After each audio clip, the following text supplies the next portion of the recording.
Okay, welcome everyone to the Whova release party. Today is the day that we have been working towards over the last couple of months, and my name is Sonja Franz.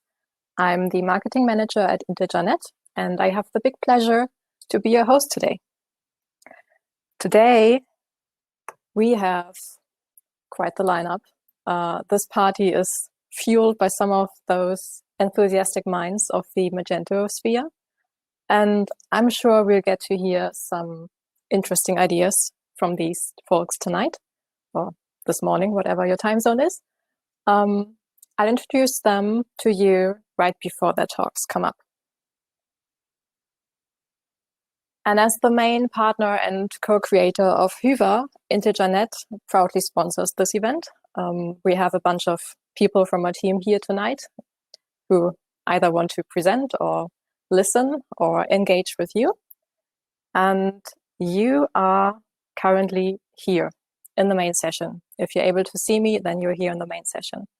The easiest way for you to spend this party is just to stay here and, well, relax, party. This is where all the official talks take place.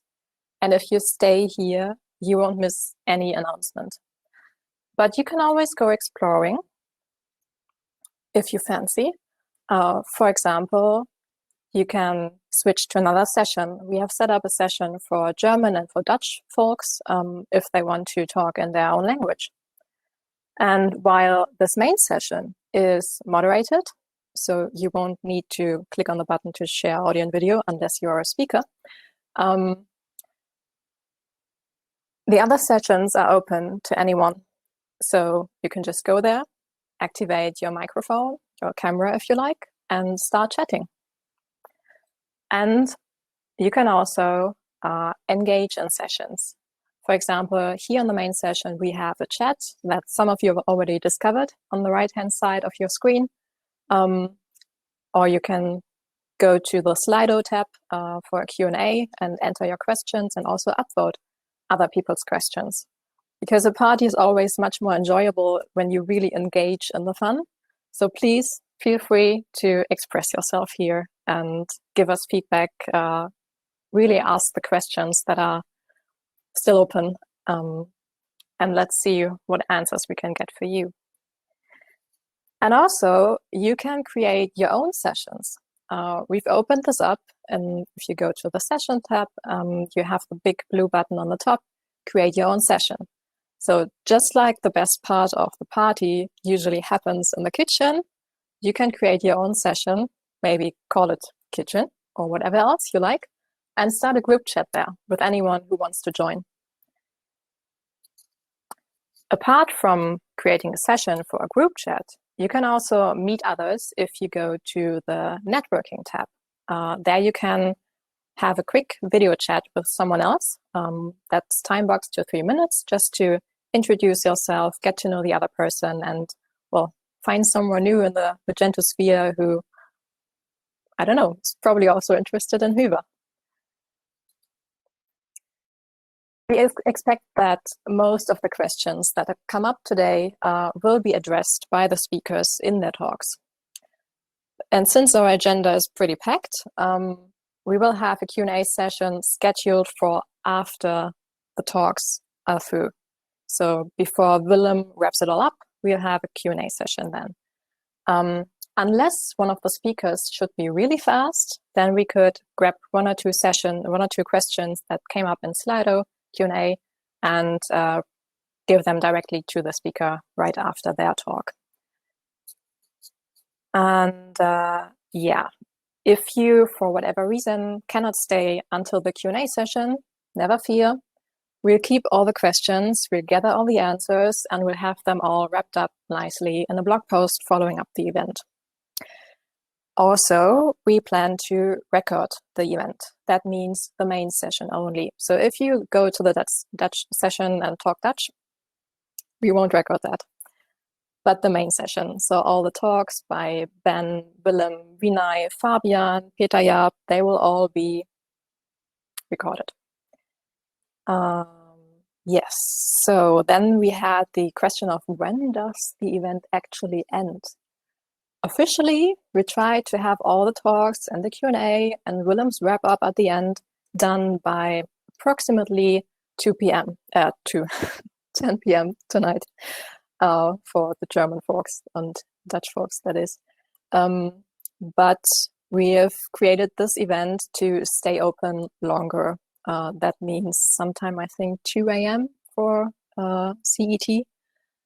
So if you want to really party and stay here, have a drink, enjoy, talk with others, you can stay until late.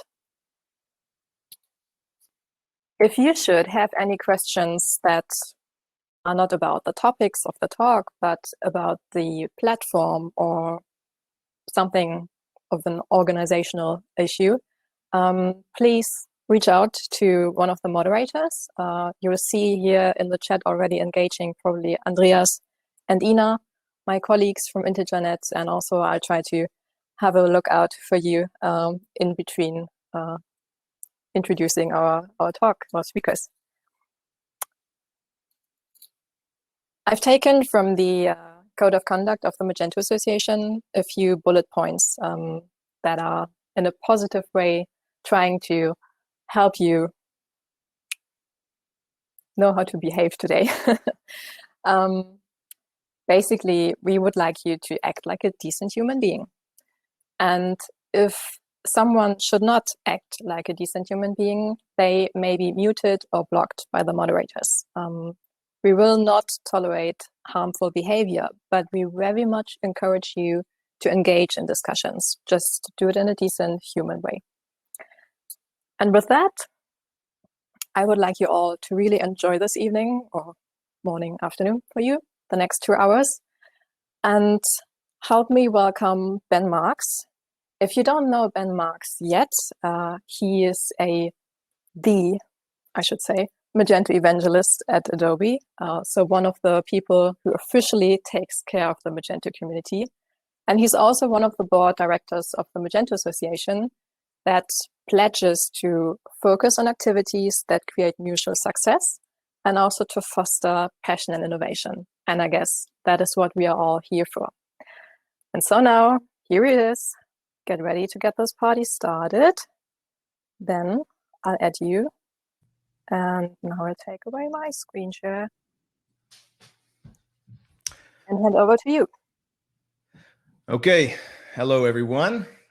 It's good to be with you all. Just let me know in the, okay, looks like you can hear me. That's good. I'm coming to you from my temporary office. As you know, there's a pandemic happening. If you don't know, please kindly enjoy your bliss. And my wife and I are temporarily living in a 43 square meter condominium. So yeah, so I have an office, but I changed the sign for everyone over here. Enough of that. I'm so stoked about Whova. Last year was an interesting year for me, probably for everyone. We did a lot of stuff at Adobe that hopefully had some impact. I was fortunate enough to run with one of our initiatives, the Partner Roadmap Acceleration Program, where we were actually able to literally keep the lights on for some agencies. You know, it was a hell of a year, and it was inspiring for me though to tune in to Jisse Reitsma's Reacticon and catch a presentation by someone who I've come to just adore and respect, Willem Wigman, for everything, his openness. I'd say he even, for a Dutch guy, is even at the top of being open and honest and transparent and direct. So I know his history with Magento. I know his ability as a developer, and to hear him and watch him present this story that unfolded, that was basically, you know, how we can make Magento a really fun application to work with. And I think it speaks to a need in the market. It speaks to a need in the market that's been there for a while. I have a lot of thoughts about how things unfolded with Magento 2, and I'm glad to see the product continue to evolve and improve over time. But it's been a long time getting from the release so many years ago to where we are now. But when I saw Willem just give this narrative of like, well, what if I just want to build a simple shop quickly and easily? Do I need all this stuff? What can I do to make this easier and lighter and faster and better? And then to see how quickly it could happen. And if you saw the presentation, you probably know what I mean. There was just a genuine spark in his eye, and that it was infectious. I was damn near moved to tears watching this take place. And so that's why I'm super bullish on the future of some Magento development with Hyvä. It's unlikely that any one approach to development would ever suit everything that Magento tries to apply to. And that's okay. I mean, I think we're lucky that Magento has that kind of scope, but Hyvä, I think, makes Magento accessible for so many developers and so many businesses, and I believe for a lot of merchants as well. So just like any other project, it's going to require your involvement, your engagement, and many of the people here, I think, have already become involved at an early stage with Hyvä. And your support, your feedback, your engagement, even words of encouragement, these things all matter when something like this is starting out. But I think for those of you who are here at the beginning, whatever happens today, do take time to become more familiar with Hyvä. If it has value to you, please take time to share the message of Hyvä with your friends, your colleagues, your merchants, and let's see where we can take this thing. It was also nice, I think, not so many days ago, to see my very dear friend and colleague, Vinay Kopp, who we'll hear from later, just say, man, I haven't been this excited about Magento in a long time. And if you've been around the Magento ecosystem, I think you know exactly what that means. But if you go back and find that tweet in Vinay's timeline, you'll see just how many people were also just eager to celebrate that shared happiness. And for me, that's what Magento has been about, or at least should have been about for so many years, is the empowerment of developers and agencies and merchants to build the exact experiences that are needed for the customers that are out there. And I think that gives us as developers just a tremendous source of happiness and rejuvenation anytime we're able to actually build something that matters and build it in a way where maybe we can make a living off of it.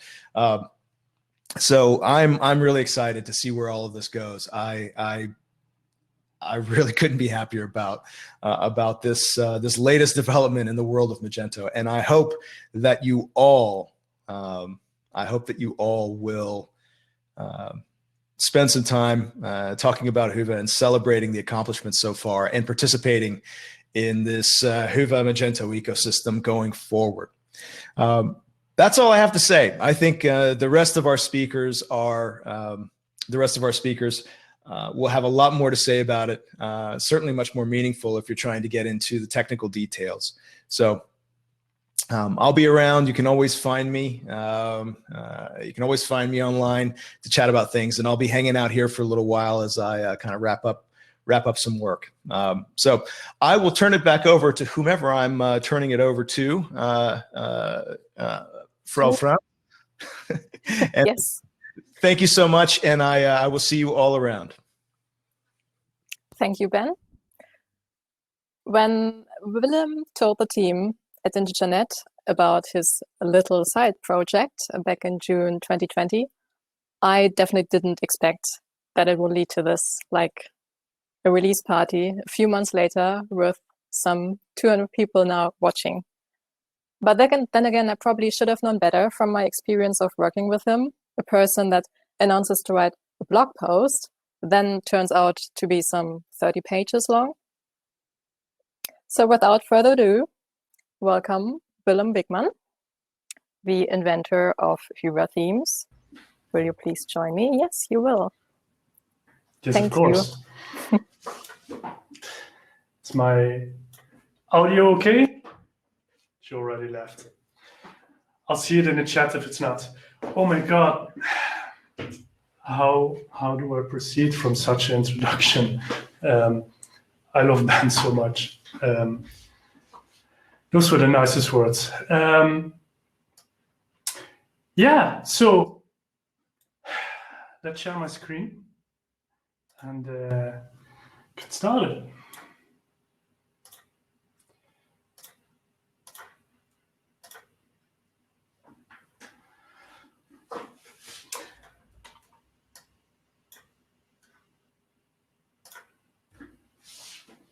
Okay, so I guess no further introduction required. I'm so happy to have all of you here celebrating with us, releasing the first version of Hyvä into the public. It's been quite a journey so far, and we're just getting started, and things are so exciting. So the meaning of this whole thing today is to, show you the current state of Hyvä, what the current 1.0 release, what that actually means, and what is included, what's not included in that. And then followed up with some talks about first-hand experience from agencies. And I'll wrap up with a bit of my vision for the future of Hyvä teams and how that plays along with the future of Magento.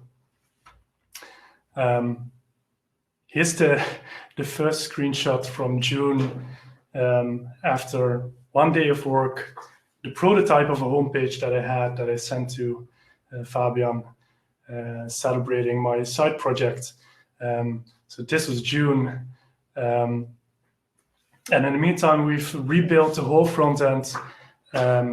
And we've had our closed beta for the last month since October 15th, when we announced it on Reacticon, or unrevealed the product that we were building.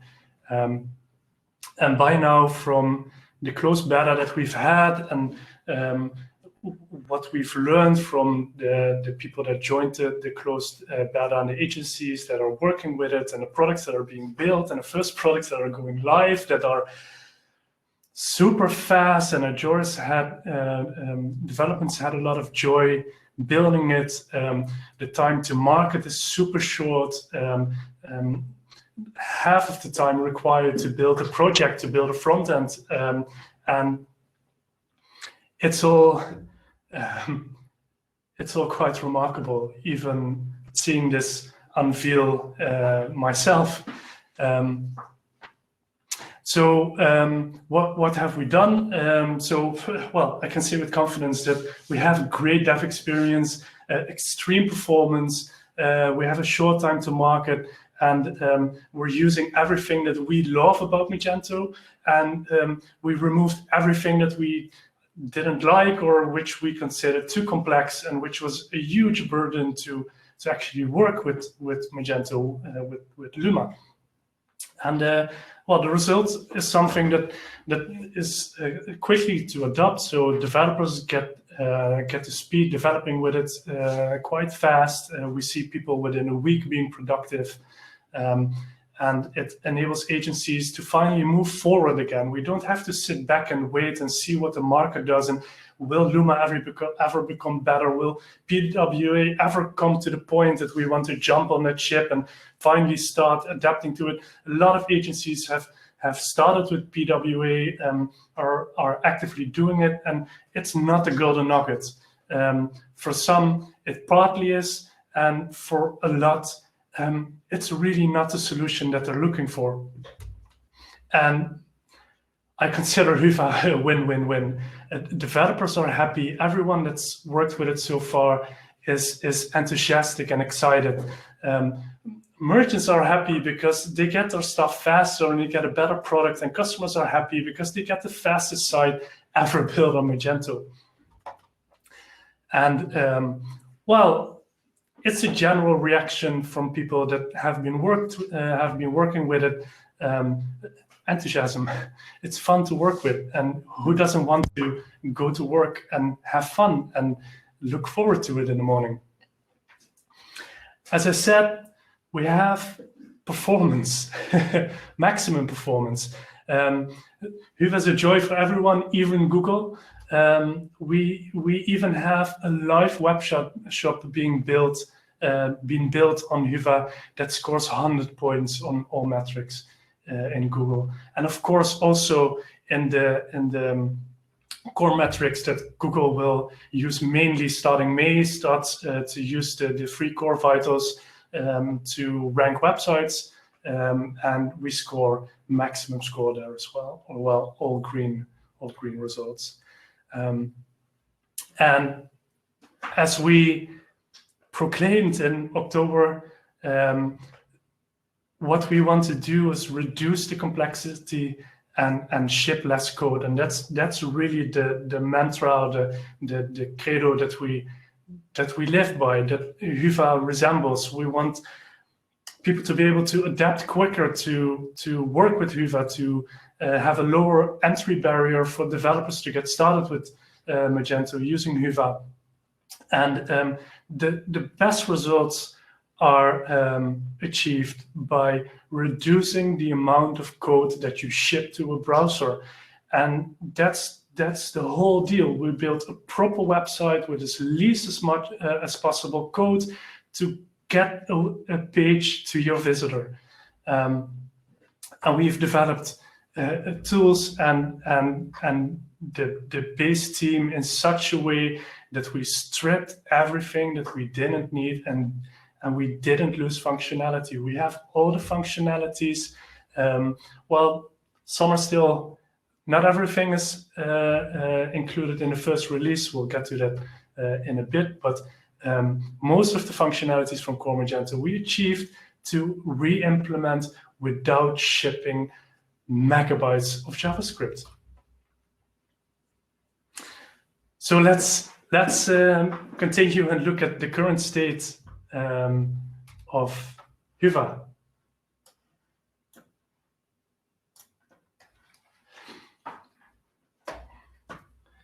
Let me just refresh it a few times. You can see how fast it loads. If we look at the core metrics, we have 000 layout shifts. All three metrics full and green. Navigating to different pages, it's instantaneous. And again, there's no layout shift, so your page doesn't need to build up before it's being shown or before it's fully rendered. Let's get started with a simple product. Just the bag, add the cart. We have the notification, stock status. Reviews are fully functional. These use GraphQL. So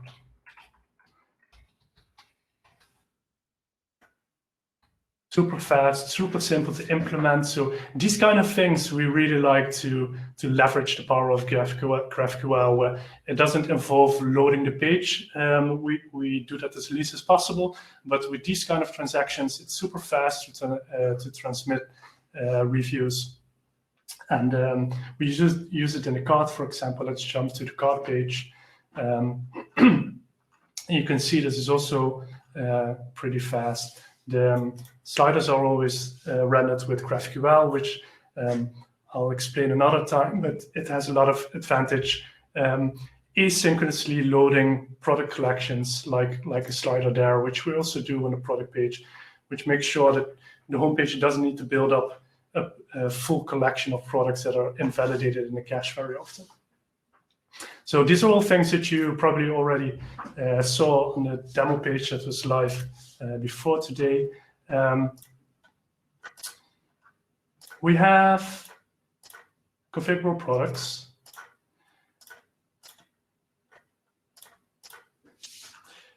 And let's jump to one that's a little bit more complex. We have custom options here. Well, you can see the gallery instantaneously updates. This one is also prepared with a nice video in it. Galleries work full screen. Some self promotion. This one has custom options. And as soon as you start typing here, you can see that the price directly increases with 10 euros. And here's an option that has tier prices. Starting 4 items, I get 20% discount. So let's increase it to 4. You can see the price jumps. And then again, if I add a custom print to my product, the price will jump up with 10 extra euros. And this also works with percentages. And I'll explain in separate videos later how all these things are tied together. What's super interesting to see here, I think, is when you jump into your network tab and you look at the resources that we actually need to load this page. So just think, we have a full product gallery with videos being loaded.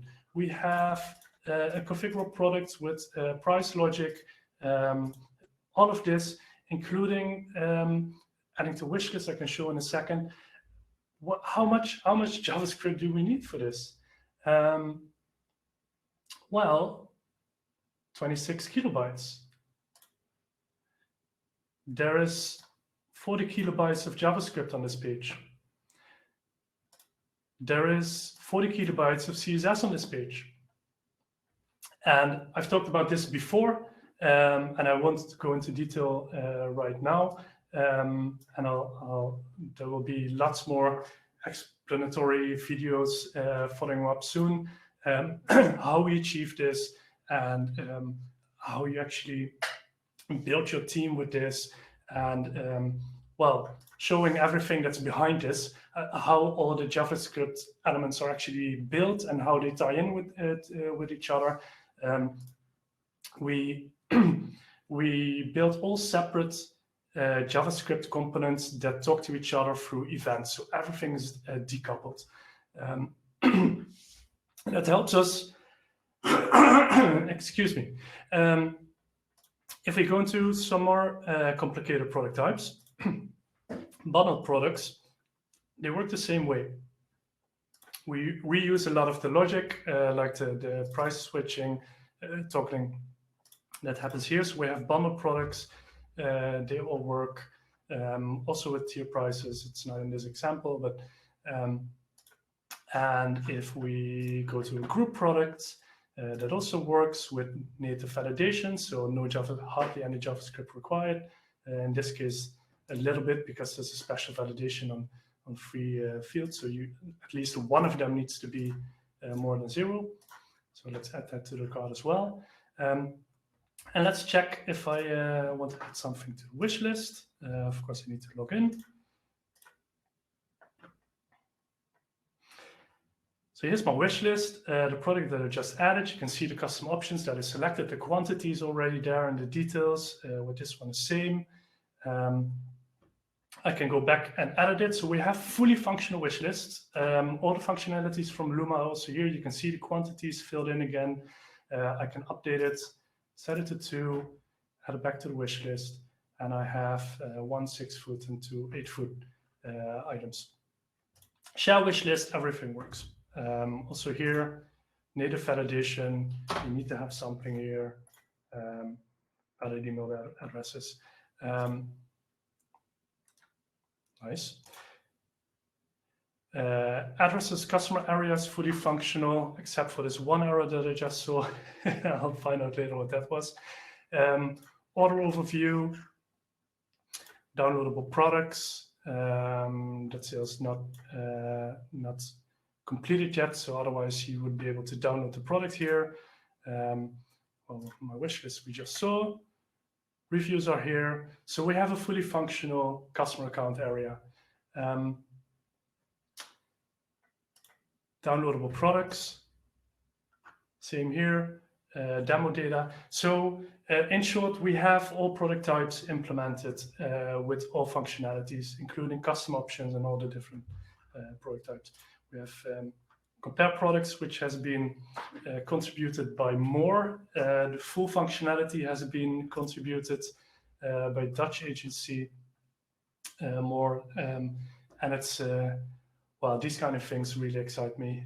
As soon as these kind of things start rolling, and especially with third-party modules that we're going to develop.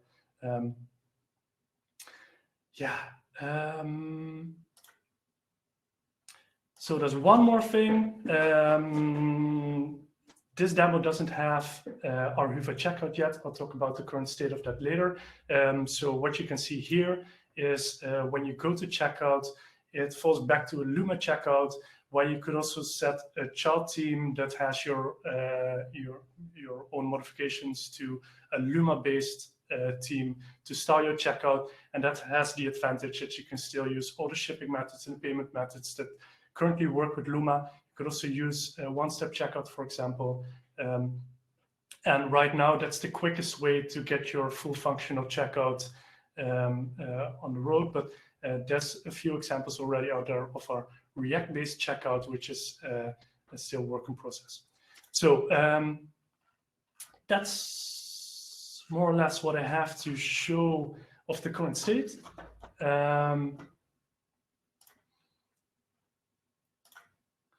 So that's, you could say, that's enough to get started. We have a few things. I mean, people have started months ago, and a lot of projects already being built, but it's enough to show that any type of product, any type of customization that you want to have can be built, and in a way that we keep performance, that we don't increase complexity, and it's a lot of fun to work with, and the results are coming fast and they are good. So that's in short the current state of the 1.0 version that we're releasing after today. Short thing about what the beta has been, the closed beta has been about until now. We've had over 50 agencies who joined. Most of them are getting started, have done some tests, are super enthusiastic, and well, over 40 shops are currently being built. I expect a lot more starting after today, when we have this first stable version out with all the functionalities, the core functionalities that won't change anymore. So some of the people that have been testing have waited for this moment to start building, so that there wouldn't be too many changes to the main product. Over 250 people have joined, are currently on Slack. Over 30 contributors who actively helped test, debug, actually contributed fixes and functionalities to the code base. And here are some of the faces that are helping me do this, the contributors so far, who I really want to thank for what they have done so far. And well, you can see there's a big section of IntegerNet, my colleagues, who've contributed so much to this project. Well, we're building this together. It's a joint effort. Algentos has joined, you can see in the left bottom, a part of that team who actively contributed. People from More, Ruud and Shaw have done amazing contributions.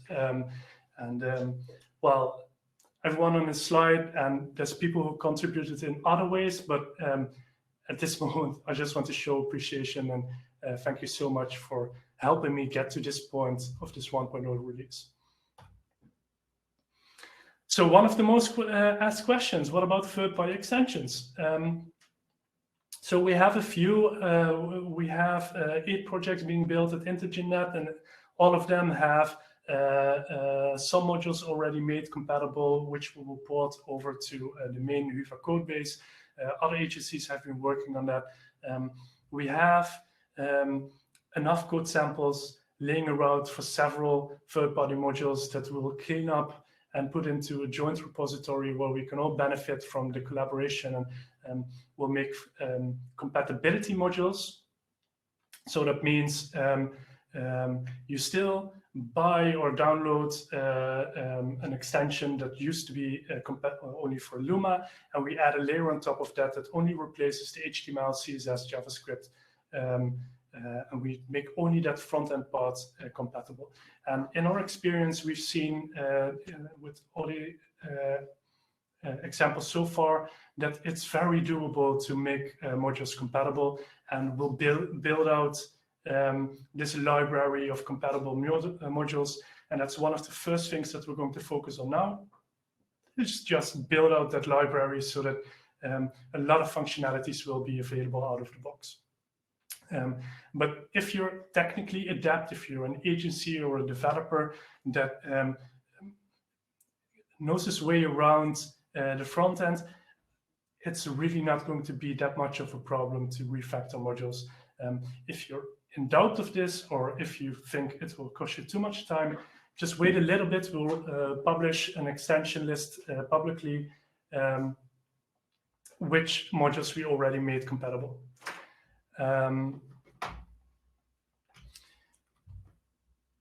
We're working on Magento Commerce support. Some partners are already working on this. Some of the agencies that joined, there's a prototype of Page Builder being implemented, done by John Hughes, and there's several other agencies who are planning to collaborate on this. So of course, we'll put a lot of effort in this ourselves, making it compatible as soon as possible. There are shops being built on Commerce currently, projects that are in quite far stage already, but they don't utilize all of the functionalities that come with the Commerce version. So that's something that we'll look at and implement one by one after this release. So that's definitely high on the priority list. And except for the Magento Page Builder, we already have some options for alternative page builders, because it's, well, something that your customer really likes to have, or the merchant. So what about checkout? I already touched on that shortly. We have the fallback Luma functionality, where you could point to one particular page to fall back to a Luma theme. So we use that for checkout. But also, for example, we have a PayPal Express integration that's ready. It works on a product page, it works on a card, and you redirect it to PayPal. And when you come back, you have a PayPal confirmation page. And it's basically a whole checkout on its own. And we haven't re-implemented that yet. So that falls back to the Luma PayPal confirmation page. And we'll expand that module so that you can just point at any controller that you want to have fall back to Luma.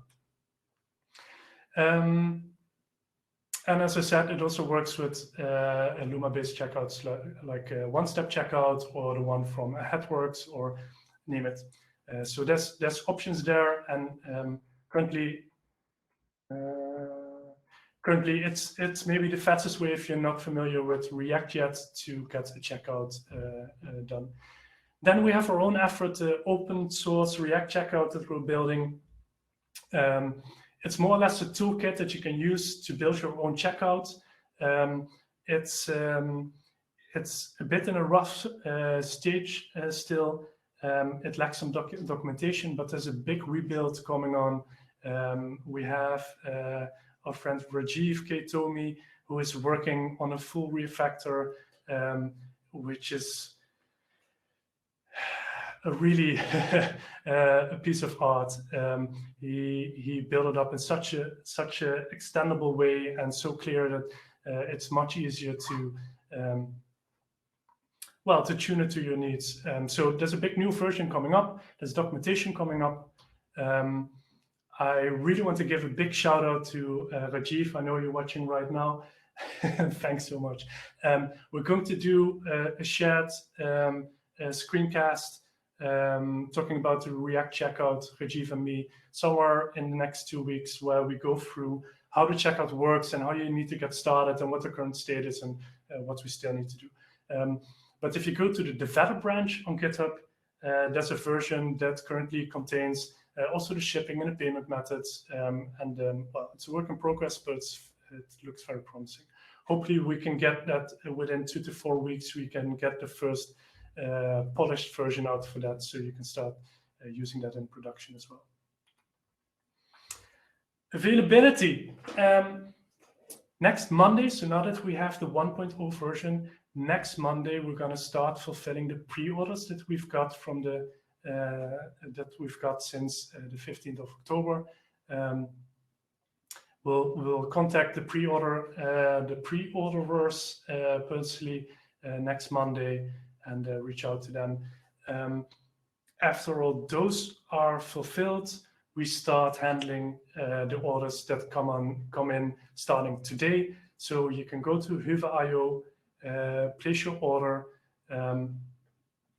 We haven't fully integrated the payment method there yet. So right now it's you can just place an order without placing the payment, and we'll handle that later. Your own website is always last to be finished. So that's coming up in 1 or 2 weeks. It's a commercial product. I think by now, if you're watching, you already knew this. It's going to be 1,000 euros, excluding VAT, for one Magento install. It's for unlimited domains and store views, except if you're going to build a SaaS product and we need to work out something else. And it's going to contain unlimited updates. So no cap after a year. You can see all the terms at Hyvä.io/license, and that's interesting. Reload. Okay, no subscriptions. You'll have lifetime updates, access to Slack and documentation. There's a one-time 1,000 euros, and we're not going to work with subscriptions.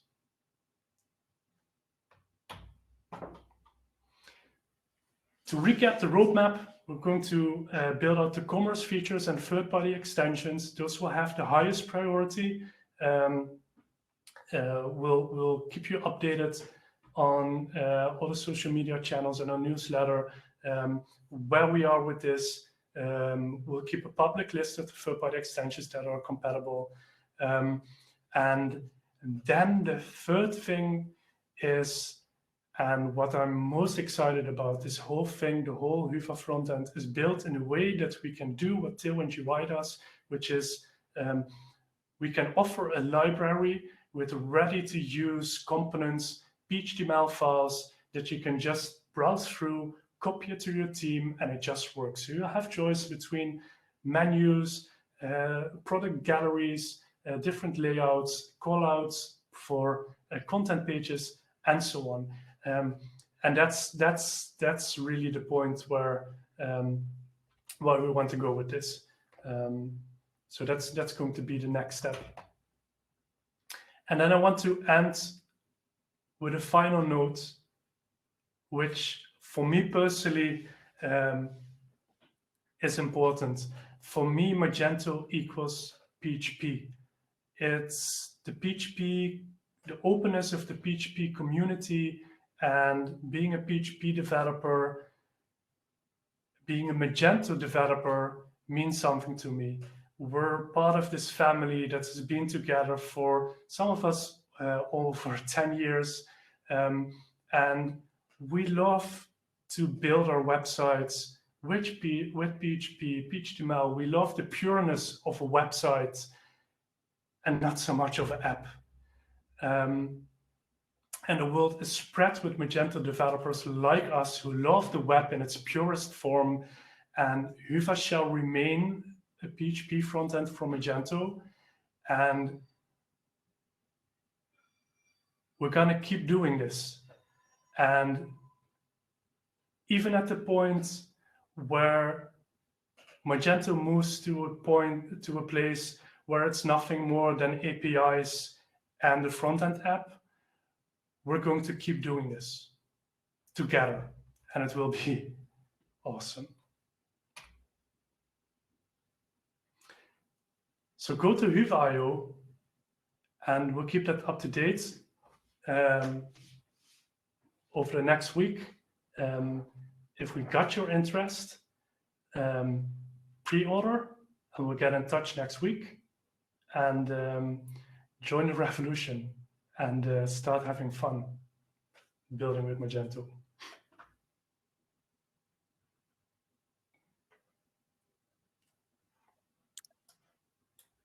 Thank you very much, Willem. That has been, well, looking at the chat, quite some good news. I can already feel the excitement there. It's like the positivity we haven't seen in quite some time. So I'm within time, am I not? absolutely, I hadn't thought about that could happen. And I mean, you were blazing fast in the beginning, just like Hyvä. I tried. I wasn't sure where I would end up, as Yes. I do usually. You did really well, and I think you anticipated the questions, because a lot of the questions we got in Slido already you addressed. Well, the highest upvoted right now is will Adobe be officially engaging with Hyvä development? That is not for us to answer, right? Well, let's say that I would encourage. Ben wants to say something here. Yeah, I'm gonna bring Ben up here. What I would like to say in response to that is that I welcome every signal from Adobe to help the agencies and the merchants that want to keep things, or who want to keep working on Magento as we know it, and make it available not only for the 1%, the top 1% of the market, but also for us. Okay, there he is, Mr. Marks. Can you hear me? Yes. Okay. I mean, far be it from me to speak for, for the product organization, who I think would probably be the ones that would help drive strategic engagement. But I know that Eric Irway, who many of you probably already know, who's been running extraordinary PM, very engaged member of that org, heading up PWA. He is well aware of Hyvä, and it's good for me to see him engaging in social media when Hyvä comes up. And I think we'll, we certainly, put it this way, we certainly can't ignore it, right? Because I do think it's going to be a really popular solution and a force, and it's just going to be about what fits for different merchants. I mean, I think Willem and I both said that Hyvä won't be the solution for everybody. Certainly not at first. Over time, I suspect that the balance will change a little bit. But I'd say if it is important to you, dear listener, that Adobe pays attention to Hyvä, it is within your power to help influence that. So you are the ones. This is still an open ecosystem, so you are the ones who will actually help Adobe to prioritize it if it's an important thing for you.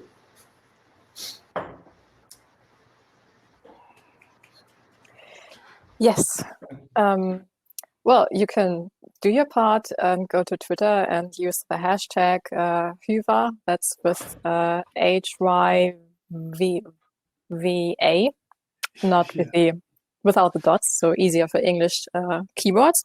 Or just tag Hyvä.io. I think it's the Twitter handle. Yeah, and at Adobe. Yes, at them. No, it's just make them aware, please. That would be very nice. So now is basically time for the next talk to come up. I'll jump off. Yes, thank you, Thanks, Willem. We'll everyone, see for you again listening. later. Yes. Thanks, Okay. everyone. And thank you, Sonia. You're welcome. So I'm just going to remark again on Slido, please. I've already seen many of you answering the questions of your colleagues or attendees of the others. That's great. That's the community spirit that we love. But also, please make it easier for us, for the events team, to at least copy your question also to the Slido tab. That's if you're on the chat part. On the top right, you'll see Slido. Go there and put in the question in the QA, because then it makes it just very much easier for us to have a list of all the questions in the end and to make sure that we don't miss to answer them. Okay, now I'm going to add him now here. Many of you will know him from Mage2 TV as a freelancer, as a Magento trainer. Binay Kopp has been around the Magento ecosystem since forever, almost. And for many, he has been a mentor and a guide explaining Magento and always eager to share his knowledge. And just a few days ago, as Ben mentioned, he told the Twitterverse about his excitement sparked by Hyvä about Magento again. And I hope that you're all excited to hear him now and see what he's got to tell us. Binay, Thank you. the inventor of Hyvä Admin. I'll leave the stage to you. Thanks you. Thanks a lot.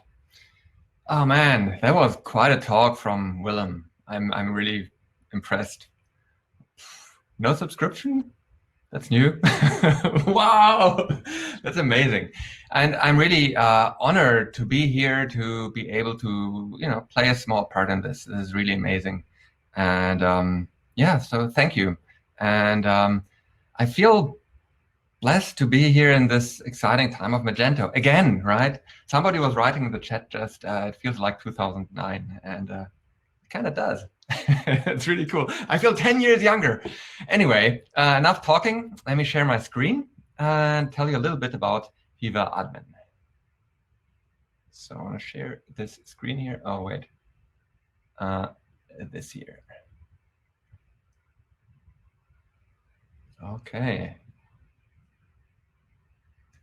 So I hope you can see this in full screen now.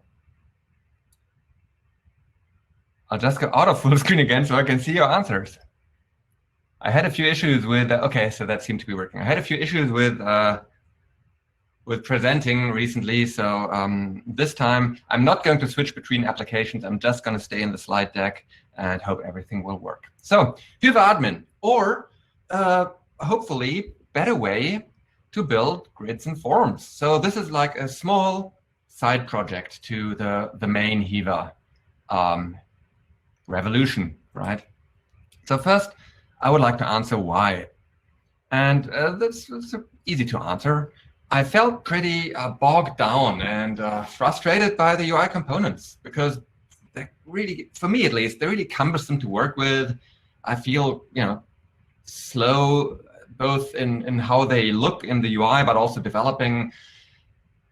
In the end, I just kind of feel like they're holding me back, right? I feel dragged by the framework. And I don't like that. And I never liked that. And I really tried liking them. And I learned them reluctantly, but I learned them, but I still don't like them, even after 5 years trying to get to just learn to live with them. But I must admit that ever since Magento 2 was released, or even earlier, since the beta, I was dreaming of replacing them with something better. But it always seemed like such a daunting task, like far too much for one person, that I just never thought that would be possible. I was waiting for Adobe or Magento back then, right? Let's let them replace it. So I was very vocal about bitching and complaining about them, but I didn't do anything about them. Vinay, if I may interrupt you at this point, just real quick. We see a white screen that says presentation MD. I think you wanted to share this one. Yes, exactly. Okay, so I can't go into full screen. Thanks for letting me know. Yeah, sorry. That's okay. I'm gonna be off then. Thank you. Thanks for telling me. That's great. You're so welcome. I'll just do this here. Okay, that's good enough. Anyway, yeah. So after I heard, you didn't miss much. Just why, why? So anyway, after Willem gave his presentation at Reacticon about Hiva front end, I was really impressed and blown away by what he accomplished.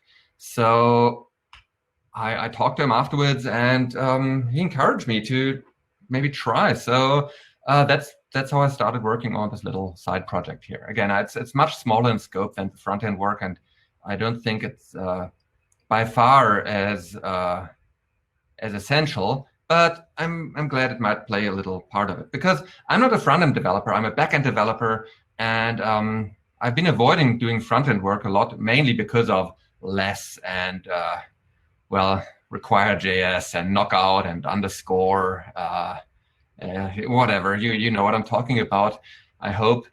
So yeah, I mainly build backend grids and forms if I build UI stuff. So I wanted something nice to work with too, right? Why should only the front end devs have fun? So a brief note on the relationship between Hyva admin and the Hyva front end. They're very distinct, actually, but they share some important aspects. So first of all, Hyva admin is not a replacement theme for the admin. It's more like a library that is intended to help developers build admin UI components. Secondly, it's open source and free. I just didn't think that it's it's for developers, so maybe there's not really a market for that in this regards. Merchants like to pay for storefronts, but maybe not for backend tooling. So, but that's okay. I love doing open source, right? And finally, as a developer using Hyva admin, normally you don't have to know Tailwind CSS or Alpine JS or barely any JavaScript at all. So that's also quite different from the front end, where building the themes, you definitely want to be familiar with those technologies. But there are some aspects that Hyva admin really shares with the front end, and that's the idea that work should be fun, and it should be possible to get a job done fast and at the same time do the job well, right? And under the hood, the Hyva admin UI stuff also uses Tailwind CSS and Alpine JS, but it's just not part of the usual workflow when creating new grids, because, hey, it's just a grid, right? I mean, I don't want to develop JavaScript to build a grid usually. So how does this thing work? The problem statement is, for example, I need a grid, right, in the backend. I want to show some log table or some entities or some whatever, right? Documents, files, whatever. So it all starts with standard Magento tooling. So I have to create the admin route and an ACL XML and a menu XML and admin controller and layout XML file for that action, right? So I got a backend page. That's all completely standard, nothing new. Just as always, you can write it by hand, or you can use one of the gajillion scaffolding tools that are available. So the new stuff starts from there once the layout is in place. The first step is to declare the grid block. So basically, the very first step would be in that layout XML file, we need to update and include the layout handle Hyva admin grid, which initializes the Alpine JS and Tailwind in the backend. So speed isn't that important in the backend, so we just load them in addition to all the required JS and normal CSS that's around for the admin area. As a backend user, it doesn't matter that much, right? It's also not relevant in regards to Google. So we just add it in. So that's the first step. The second step is we need to declare the grid block. So reference container, content, for example. Normally the grid would go into the content area, right? And then we declare a new block. And it's a special block class, Hyva grid, and just need a name, right? That's all. And then there's one more step, and that is we need to set an argument on the block with the grid name. And the grid name basically is the file name for the grid configuration file that declares what should render in the grid. Right here, it would be this my grid name. So that's just all. This is basically the glue that glues normal Magento into this Hiva admin stuff. So with this configuration in place, if you reload, you'll see this, no grid source configuration found for grid my grid name. So the next step would be we need to create this grid source configuration. That's basically what it would look like. So all the grid source configurations go into a new directory in Vue admin HTML called Hiva grid, sorry.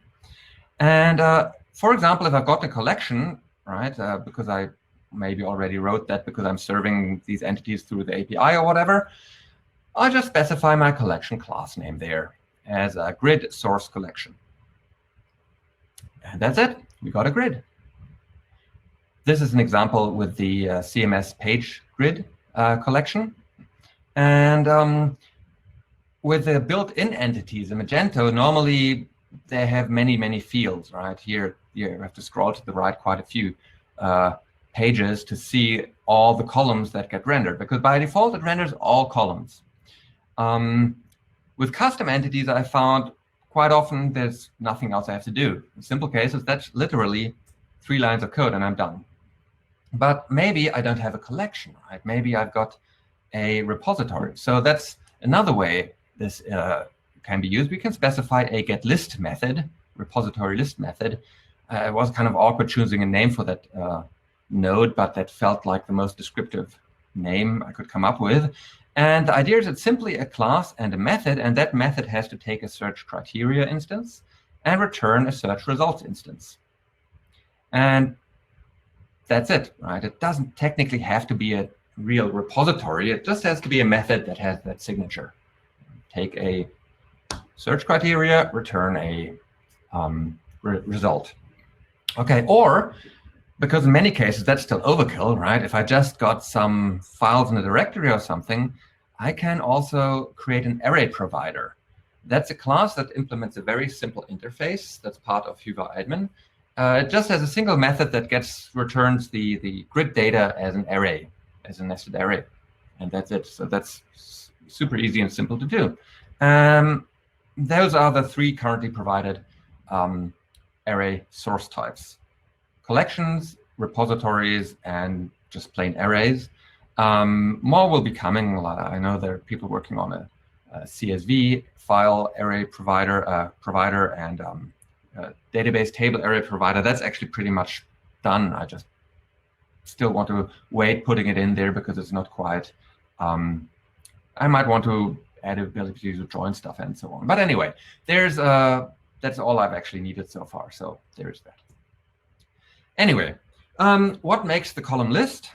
Well, it depends on the record type, right? If it's an interface or if it's an array or whatever. So I use reflection in the code to check the return type, analyze any getter methods that don't take any arguments. I also look at the annotations, like @method, PHP doc annotations above the classes, or look at EAV attributes if that implements the EAV, if the resource model implements the EAV logic, extension attributes, so if it's an extensible data implementation, extension attributes also are included in the column list. If it's an array, of course, the array keys are the columns. And in some cases, if it's, for example, the very generic class, this admin grid collection class, I just literally use the table columns. And yeah, so that's all in there. And you get the result of as many columns as possible. All the columns that can be determined on an entity will be rendered. So in some cases, it will be necessary to adjust that column list so you get the actual list of columns that you want. And you can do that by excluding columns, right? So that would be in grid columns exclude, just list the columns you don't want to render and they're gone. Or you can specify include columns, and then only those will be rendered in the order you specify. Or you could do both, include and exclude. And in this case, of course, the excluded ones are gone. That's also for customizing which columns are shown through merging the XML with different modules. But it's also possible to just use the include configuration to specify more information about the columns and do the sorting, and then hide additional columns through exclude. So through this combination, pretty much any desired result can be achieved.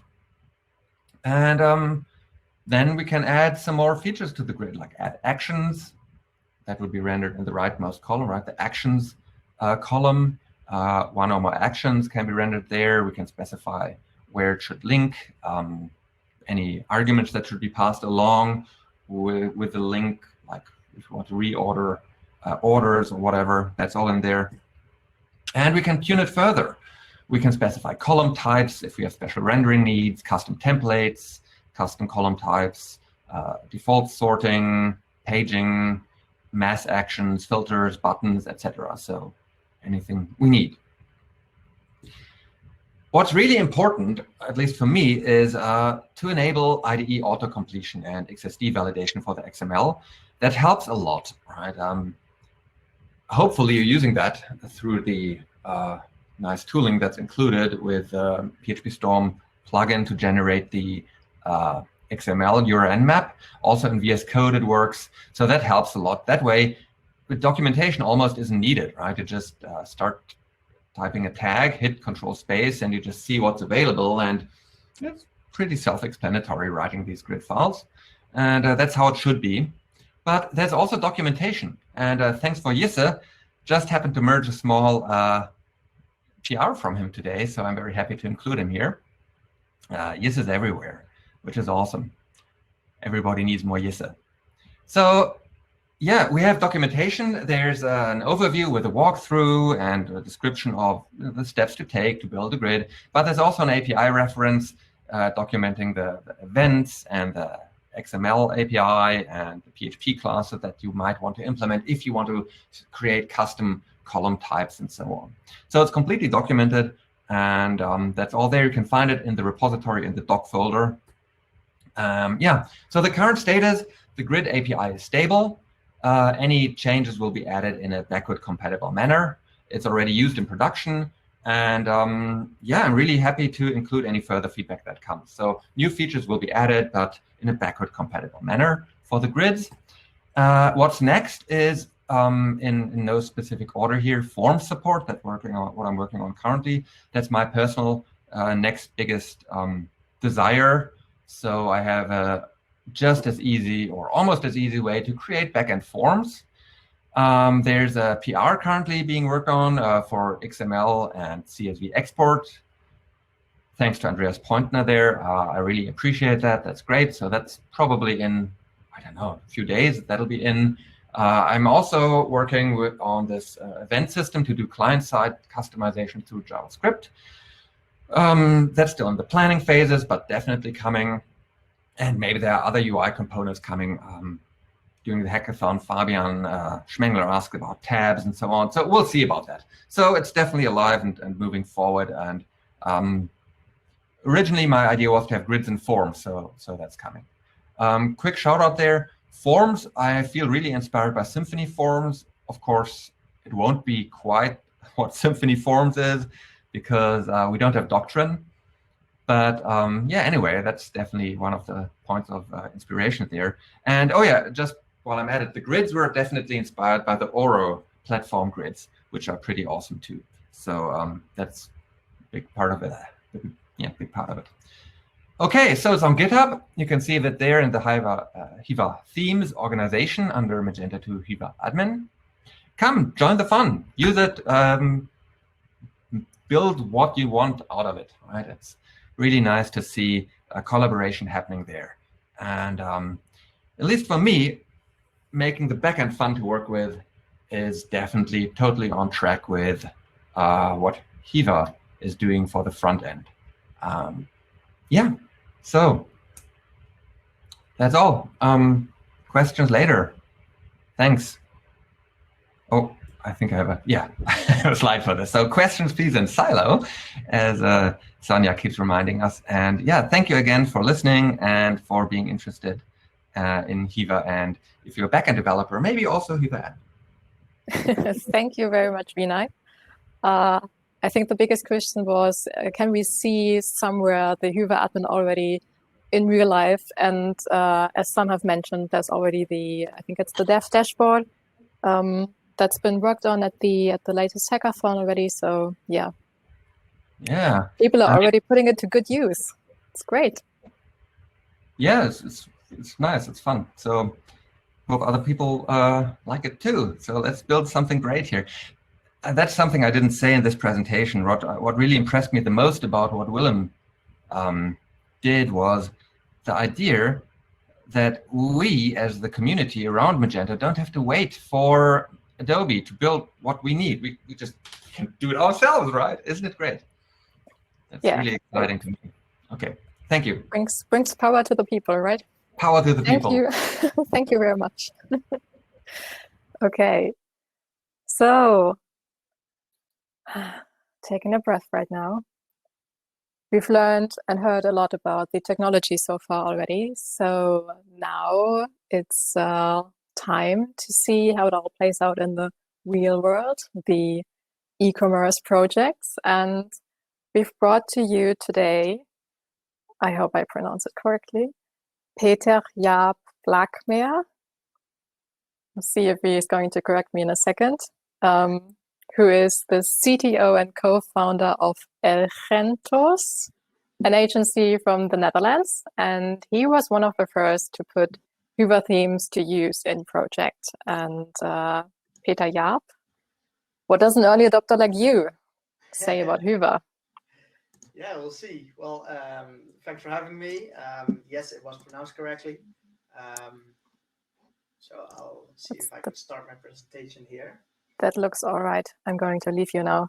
All right, cool. Oh, Willem asked you to put your volume up if possible. My mic volume, or yes. Let's see if I can push up a fair bit. Is this better? I can only judge if you talk. Okay, is this better? I'll try to start in the microphone. Tiny bit. More. I think we'll be fine. I can hear you quite well. I just need to listen closely, and that's what we're going to do. Yeah.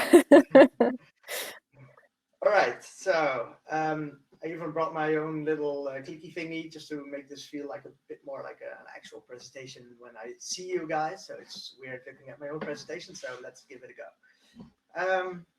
So who are you? We're Elgentos. We're a small agency in Groningen. We're 12. We're all developers. We focus on delivering quality to the client while providing the best work environment we can. And you might know us from our greatest hits, We Don't Need No Headless and Don't Bump Up the Jam. Please ask questions in the chat. You already know this. All right. So why did we choose to work with Hiva? Well, we chose to work with Hiva because it's fast, it's simple, and it's fun. It's fast. 300 milliseconds fast. It leverages your existing knowledge, and you don't have to cry anymore because there's no required JS or knockout JS. Yes, sorry, knockout yes. So yeah, actual work being done with Hoover. We've done 3 projects since we started working with Hoover in October last year, so only 4 months ago. Yeah, we've learned a lot since then. So the first one we did was Uitgeverij Pluim.nl. This is our test project. We had them on a PWA, launched I don't know, 1.5 years ago. Back then we bought an off-the-shelf HTML5 theme. We had it converted to Tailwind because we wanted to play around with that. Then we had a front-ender do the PWA build. It took them about 270 hours. We did a Prismic.io implementation for custom content types such as the agenda, the news, the offers, homepage, CMS pages, for which we use our Elgentos Magento 2 Prismic.io extension, which is on GitHub. So if you're interested, you can check that out. Then we decided to move away from the PWA solution because we weren't happy with it. It's JavaScript heavy. We're not all of us are really experienced JavaScript developers, and pretty much not one of us was really wanting to be one. We're all pretty much heavily invested in the PHP stack. So we decided to convert it to Huva back in, I think it was November. Willem told us about Huva, what his plans with Huva were, and then we said, okay, we'll check it out. So I decided actually to convert Uitgeverij to Huva. I'm a backender. So you'd think that would end up like a dumpster fire, but it turned out it was actually enjoyable. And I'm not a front-ender by any means. I don't usually touch that part of the site, but I was curious. I knew a little bit of Tailwind because of my side project, so I decided to give it a go. So eventually, I spent about 100 hours on so like almost a third of what it took a front-ender to do it in a PWA solution. Plus, we actually added functionality in that time. So we upgraded the Magento itself. We implemented search with Elastic Suite, which Huva has now support for. We added layered navigation, which we didn't have in the PWA solution. We added book preview, product videos, more product attributes, a way to show these on the product pages, and it was just in general a blast to work with. Me as a backender even had fun while doing front end, which was quite a novel experience to me. The checkout, the open source Huva React checkout Willem spoke about in his presentation, that wasn't finished yet when we did this implementation. So this was November. So we implemented the Luma fallback checkout, which is basically a composer required. You set one config option and that's it. And it worked out of the box flawlessly first try. So that's great. So if you're you want to steer clear of any React or any custom checkout, you just still use the Luma fallback. It's very easy. So this was the score. Well, it still is the score. I didn't do any optimizations afterwards. This was done by a backender. So this is pretty much the score you get out of the box when working with Huva. Of course, we can raise these scores by actually doing some optimizations, but we hadn't come around to it yet. And this was our test project, so that wasn't a problem in itself. Still, way better scores than any Magento 2 theme, Luma-based thing could reach. So we were in general very happy with this. And so page speeds are about 500 milliseconds here. I see about 20 of you are checking out Uitgeverij.nl right now. I have a counter open. So second project we did was Limburgia Fly. They have 40 brick and mortar stores in the Netherlands. They sell cakes for the British of you, I guess, cakes. So the previous theme was Porto, a third-party theme, which I think is terrible. We have 6 store views in this shop. It's 1 business to consumer and 5 business to business shops, some of them white labeled. We did a React checkout in this one with a lot of customizations, of which partly are already ported back into React checkout, and some will be. We did a Molly payment service provider implementation. We did a delivery date picker implementation and a pickup location picker, for a customer to be able to pick their store where they want to pick up their pie cake. So this conversion from Porto to Huva was done in 200 hours. This also included some new functionality.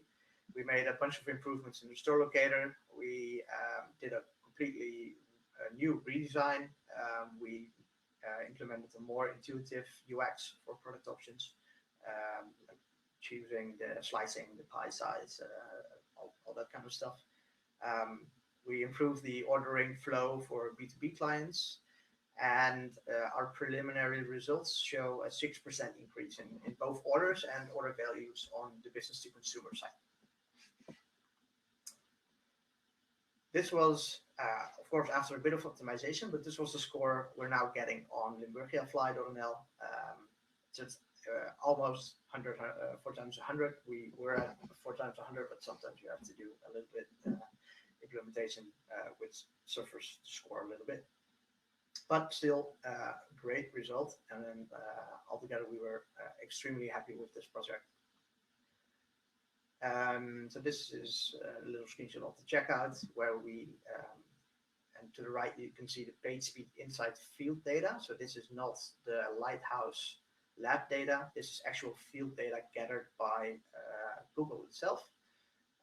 This is of the previous 28 days. So that's this score is also, we have a 98 now in the field data. That also includes a few days from pre-launch for the Huva design. So these figures will probably improve a little bit, just a little bit more. So the first contentful paint is 0.8 seconds, largest contentful paint 1 second, 1.1. First input delay 60 milliseconds, and a cumulative layout shift of 0.02, which is tiny. So that's barely noticeable. Third project we're doing, it's Project X. Can't name the client as of yet. We're doing a soft launch next week. This is a completely new build, a very custom, big, completely new build. I've seen people talk about whether Huva is applicable to small clients or larger clients. We believe that Huva suits both, but Huva really shines for the more complex builds. Because it shaves off so much time when doing custom work that the bigger the project is, the more custom work there is, the more you save on time and implementation time. So the bigger the project, the better the match with Huva is. In this case, we had a completely custom design. There was a design agency involved. We didn't give them any design limitations, which was new for us. Usually we say, look, we use Magento, this is the Luma theme, or this is whatever other theme we're using. Try to stick to the structure this theme provides. Don't stray too far off the path, and we'll have a good time. But in this case, because of our previous experiences with the 2 implementations we already did, we told them, actually, you know what, no design limitations, go crazy. So they went a little bit crazy, but that turned out perfectly fine for us to work with Huva and put it in the theme. And it was, I don't think we spent a lot of extra time on any crazy features at all. That was great. So in this case, we went from Figma design to a Huva theme for an MVP, so a minimum viable product, which we're going to launch next week in about 100 hours. So there's a lot of other stuff still to do, to implement, to shave, and to optimize. But if you spend 100 hours on design implementation in Huva, you'll have a product that is launchable. For this project, we also did Elasticsearch implementation. We did a 360-degree photo view. We did a React checkout with B2B modifications. And we also did a Prismic.io implementation here again for some custom content types such as FAQ, custom home pages, custom landing pages, and a blog. Right now we're at 76, 100, 100, 100. So this is also without any optimizations yet because we're doing the MVP build right now and we're shaving, we're fixing these performance numbers as we go. So also great scores out of the gate without doing a lot of extra work to increase these numbers. So bottom line for us, Huva allows us to build fast shops fast. The fast. I didn't mention fast. It's fast. So that's pretty much your takeaway from all of this. So that's all nice, but what about developer experience? Developer experience is great, fast, less complexity, less code, less languages to keep in mind, less frameworks, You can leverage your existing knowledge about PHP, the layout XML, which has a bad rap, but it's actually a really great tool when you don't have to wade through tons and tons and tons of files of it. But just keep it simple, keep it flat, and it's really great thought out design pattern to work with, which we all know back from Magento 1, of course, and now Magento 2, luckily, again. We can still work with PHTML, so those are the good parts. We can forget all about Require.js, Knockout.js, less all of the bad parts, which is well, the best part of Huva.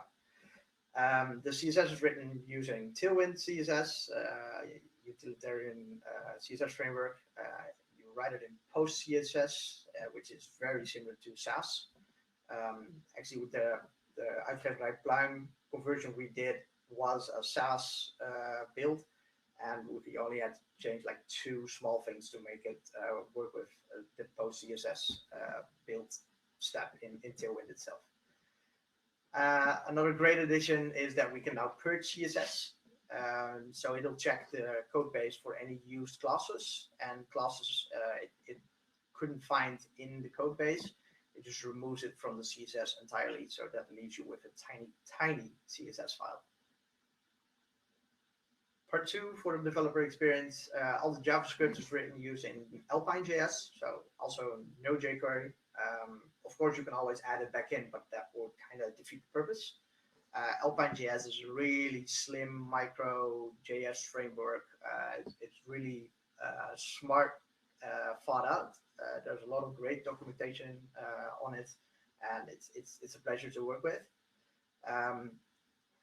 Huva offers browser sync out of the box, and last but not least, view models are first citizens. So this makes due a promise that was made to us with Magento 2 when it was first announced. In this case, composition will actually take precedence over inheritance, as it should. The view model registry is introduced, which allows you to pull in a view model in pretty much every PHTML file without having to create a new block, extend a base block, add methods to your custom block, and call that from within the PHTML file. In this case, you'll just put in the view model registry, call your view model where all of your methods are, and you can use them straight away without having to touch any layout XML, which is great. Downsides of Huva, customers navigate too fast. It's just too fast. You get Cloudflare captions all over the place.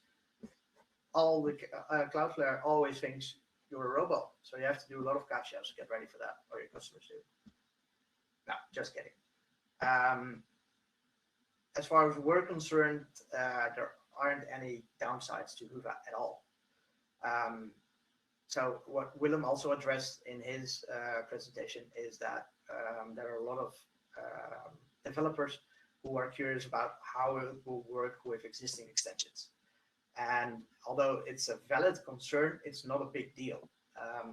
Most extensions, all the PHP part, all the Magento part, that'll just keep working. It doesn't, Huva doesn't affect that. Most of the extensions come with PHTML files, layout XML files, and yes, you'll have to rewrite that as well as JavaScript. But for the vast majority of extensions, it's not a lot of work. And Huva will have a third-party compatibility repository as well for popular extensions where everybody can put their compatibility extension in for extensions that will use a lot, like Elastic Suite. So where are we as Elgentos right now? We're an official Huva partner. We've done multiple projects. We have multiple projects in works. We've contributed to Huva in both paid products and the open source products. But where do we want to be? We want to move all our clients to Huva. We strive to have a uniform, the most uniform platform as possible within our company. And it would be,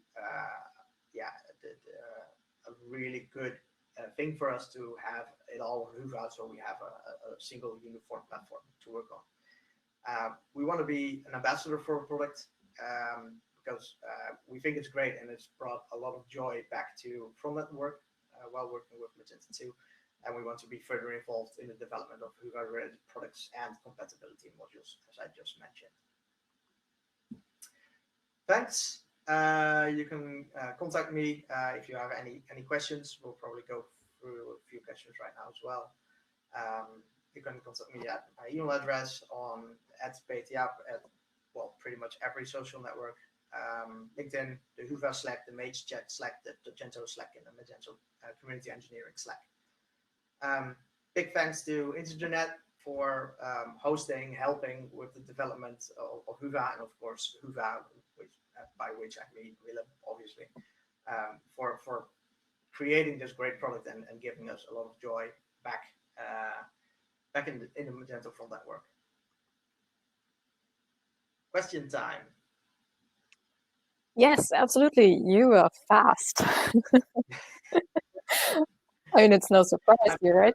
So thank you, Peter Jaap. That was really nice insights into what you've already done. And you've picked up so early the Whova themes and just got right in, right? And yeah, now we're all robots because we move too fast. Yeah.